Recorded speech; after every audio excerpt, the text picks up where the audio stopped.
ini sesuai dengan apa yang menjadi arahan dan kebijakan Bapak Presiden untuk memastikan bahwa kegiatan PAM Nataru di tahun 2024 ini bisa berjalan dengan baik, dengan optimal, dan masyarakat betul-betul bisa terlayani. Sebagaimana kita ketahui bahwa berdasarkan survei, mungkin Pak Kemenhub nanti akan sampaikan juga secara khusus bahwa tahun ini terjadi peningkatan, diperkirakan terjadi peningkatan daripada tahun sebelumnya sebesar 2,83%, artinya kurang lebih 110,6 juta orang, di mana angka ini tentunya di lapangan bisa meningkat realisasinya karena memang dibandingkan tahun sebelumnya juga terjadi peningkatan kurang lebih sekitar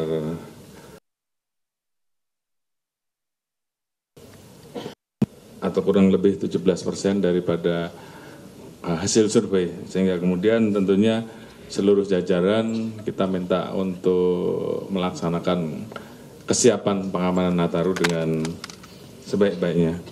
Prediksi arus mudik kemungkinan akan terjadi di sekitar tanggal 21 karena itu adalah kegiatan mudik yang kemungkinan akan mencapai puncaknya karena anak-anak sekolah juga saat itu sudah libur, dan kemudian tanggal 28 Desember menjadi puncak arus mudik kedua. Sementara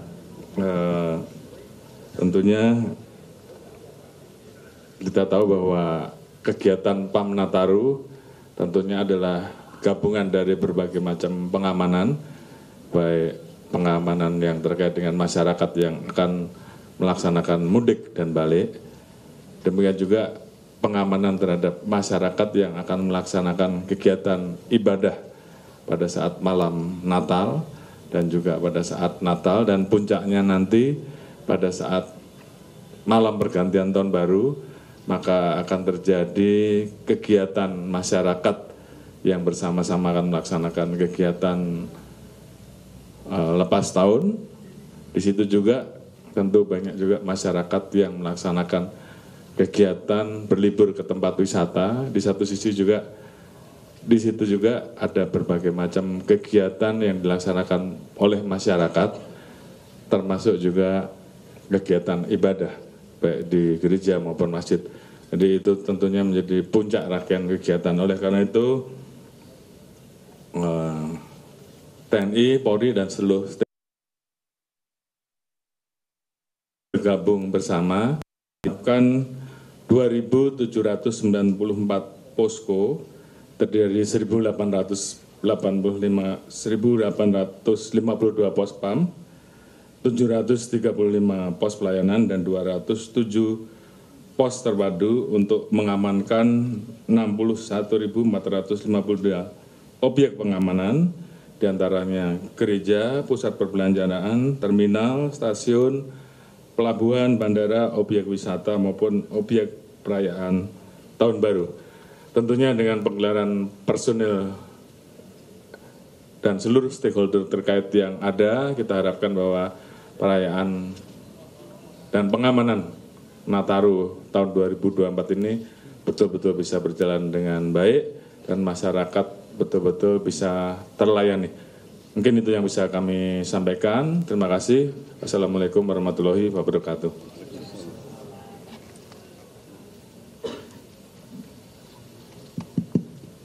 Terima kasih Bapak Kapolri. Kami dari Kementerian Perhubungan ingin menyampaikan beberapa hal, bahwa Kementerian Perhubungan akan memulai menyiapkan posko dari tanggal 18 Desember hingga tanggal 2024 hingga tanggal 5 Januari 2025. Sebagaimana disampaikan oleh Bapak Kapolri tadi, bahwa puncak arus mudik akan dimulai antara tanggal 20 dan 21 Desember. Yang telah disiapkan oleh Kementerian Perhubungan saat ini adalah berupa beberapa sarana transportasi jalan, laut, kemudian udara, penyeberangan, dan kereta api. Diharapkan akan membantu dan melayani masyarakat dalam mudiknya. Pada kesempatan kali ini kami juga ingin menyampaikan kepada masyarakat untuk selalu memperhatikan kondisi cuaca di bulan Desember dalam merencanakan perjalanannya agar memperhatikan kondisi cuaca juga. Kami akan selalu menginformasikan kepada masyarakat melalui informasi media sehingga masyarakat dapat menerima informasi lebih awal sehingga masyarakat dapat merencanakan perjalanan dengan baik.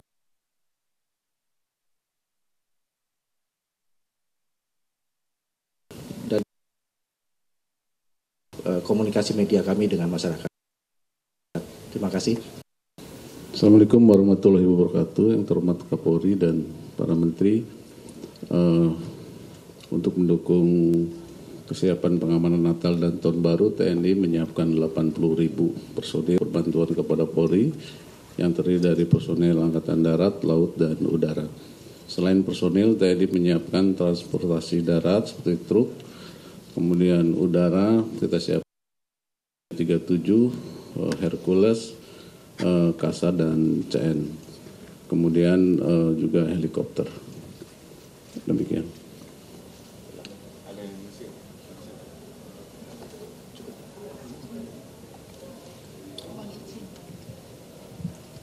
Terima kasih. Jadi melanjutkan yang disampaikan oleh Bapak Menteri Perhubungan dan Bapak Kapolri, BMKG dalam rangka untuk memitigasi kondisi cuaca bersama dengan BNPB dan TNI Polri melakukan modifikasi cuaca terutama untuk titik-titik yang dikhawatirkan akan berdampak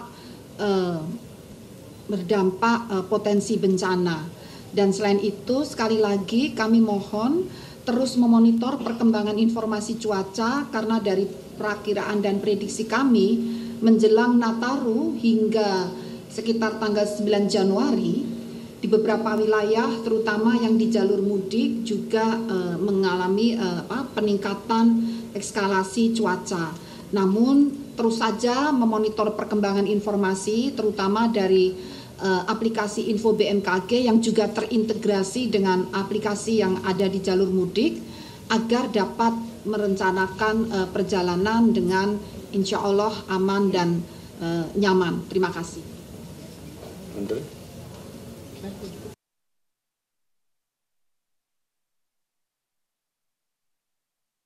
Ya, cukup rekan-rekan, mungkin ada pertanyaan, silakan. Sehari yang lalu merilis bahwa terjadi peningkatan kecelakaan dalam 23 ini 151.000, Pak, ini sampai 1 juta, ada kenaikan 8 kali lipat. Nah ini dalam konteks Nataru ini bagaimana caranya agar apakah dilakukan upaya tertentu untuk menekan angka kecelakaan itu, Pak? Itu yang pertama, Pak. Yang kedua terkait cuaca ekstrim yang kita tahu memang terjadi sampai Februari ini kemungkinan besar. Nah ini bagaimana antisipasi dari petugas di lapangan nantinya saat Nataru bila kemungkinan ada hujan dan kemudian banjir ini seperti apa SOP yang dilakukan? Terima kasih, Pak. Baik, terima kasih. Satu yang kita bahas tadi mana menekan jumlah laka lantas dan juga menurunkan jumlah korban baik yang meninggal ataupun luka berat. Tentunya dalam kesempatan ini kami menghimbau kepada masyarakat khususnya bahwa memang kita akan melaksanakan berbagai macam rekayasa termasuk juga mempersiapkan berbagai macam pos pelayanan, pos pengamanan dan juga tempat-tempat rest area sehingga harapan kita bahwa kemampuan masyarakat untuk berkendara maksimal 6-7 jam atau 8 jam.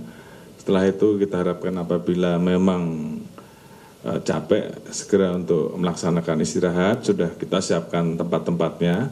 Demikian juga kami juga sudah mempersiapkan rumah sakit rujukan yang diperlukan khususnya di wilayah di area-area yang memang menjadi perhatian kita karena rawan laka. Itu rumah sakit rujukan dan juga petugas-petugas di lapangan kita siapkan apabila memang dibutuhkan untuk melakukan langkah-langkah penyelamatan apabila terjadi laka. Namun demikian yang paling utama kita selalu ingatkan kami minta untuk sosialisasikan khususnya di daerah-daerah yang rawan laka untuk mengingatkan terkait dengan masalah kecepatan, terkait dengan masalah kehati-hatian. Dan ini tentunya kita minta untuk bersama dengan seluruh media untuk menginformasikan masalah tersebut, sehingga harapan kita bisa tekan maksimal mungkin jumlah kecelakaan maupun jumlah korban yang ada. Terus apa tadi? Oke, kemudian selanjutnya tadi juga kita bahas juga bahwa memang dari BMKG menyampaikan bahwa prediksi curah hujan saat ini tinggi sehingga potensi terjadinya banjir dan tanah longsor akan terjadi. Demikian juga terkait dengan wilayah-wilayah yang dilewati pemudik, apakah itu jalur feri, jalur penyeberangan. Ini tentunya juga kami himbau terkait dengan informasi di awal terhadap masyarakat, sehingga kemudian pada saat terjadi hujan dan kemudian terjadi ombak tinggi, masyarakat sudah terinformasi lebih dulu, sehingga paling tidak bisa mengurangi untuk tidak terjadi penumpukan di wilayah dermaga. Kita juga sudah siapkan rest area, kantong-kantong parkir dan penambahan jumlah armada, termasuk juga pelabuhan yang akan digunakan untuk berangkat. Namun demikian sosialisasi termasuk pengaturan membeli tiket itu juga tentunya menjadi penting, sehingga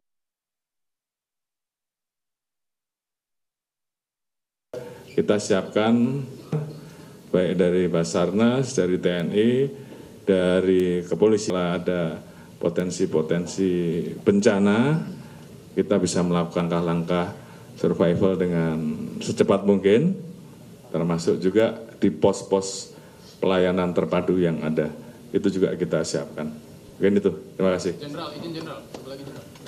Izin Thomas dari Kembaran Jenderal mau tanya dua hal. Pertama terkait yang titik rawan kecelakaan dan bencana ini, ada nggak yang jadi perhatian khusus dari rapat di dalam itu yang mungkin bisa disampaikan ke warga agar bisa nanti lebih hati-hati melewatinya. Terus yang kedua Jenderal, terkait eskalasi di Timur Tengah, kan banyak beberapa WNI yang juga dipulangkan dari Suriah ya Jenderal. Nah, ini ada kaitannya nggak dengan pengamanan Nataru nanti terkait ibadah? Apakah udah ada yang terpantau? Apa ada jadi khususkah karena eskalasi itu atau bagaimana? Nanti akan